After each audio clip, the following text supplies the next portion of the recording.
Irappa Boge's dream to become an engineer was nourished in this very house. It's a small one-room dwelling where he grew up with his parents and two younger brothers. His father, a laborer, had to take a loan of almost 3,000 euros, a small fortune for him, to put Irappa through university. Neither my father or mother nor anyone in my family has had an education. So I thought I would become an engineer and make enough money so that they no longer have to work. After graduating, he had been working comfortable office jobs in big cities like Pune and Bangalore until the pandemic hit and his company shut down. Since then, he's had to take up the plow. Irappa was supposed to be his family's ticket out of poverty. But now he's back home in his village in the southern state of Karnataka, digging ditches under a government program. We had difficulty getting a meal without working. I was so worried and depressed. I then found out about this work under NREGA. NREGA, or the National Rural Employment Guarantee Act, a government scheme, guarantees 100 days of unskilled work in rural areas. It was set up in 2006 to help reduce poverty and provide some income stability for poor families. Irappa used to make 230 euros a month. Now he makes 3 euros a day. I feel so bad right now because I was working in a big company as a manager and making good money. I never thought I would have to leave my job and come do work like this.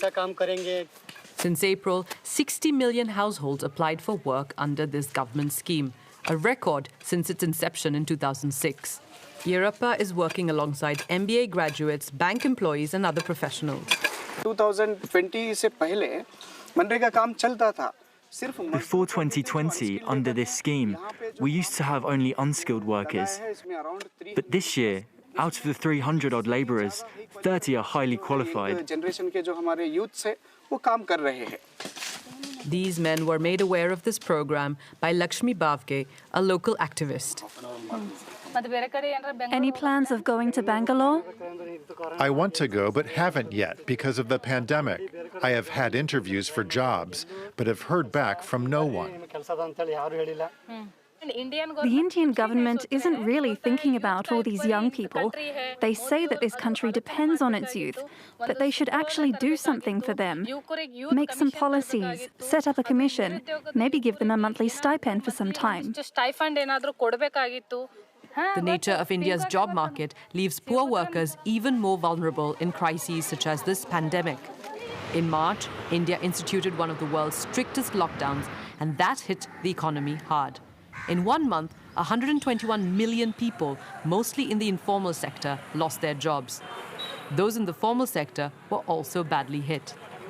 Between April and August, 21 million salaried professionals found themselves out of work. Most of our workers, even in the formal sector of the economy, are temporary workers and in fact mostly without even written contracts. So these workers, particularly the poorer workers, were without jobs soon after lockdown. Back in her village in Karnataka, Lakshmi continues to raise awareness about the work scheme. There is no work in the village except for this program. They will give you 100 days of work. Are you ready to do it? In these difficult times, there are some positive stories. Arun used to be a computer operator. Since April, he's also been working under the government scheme.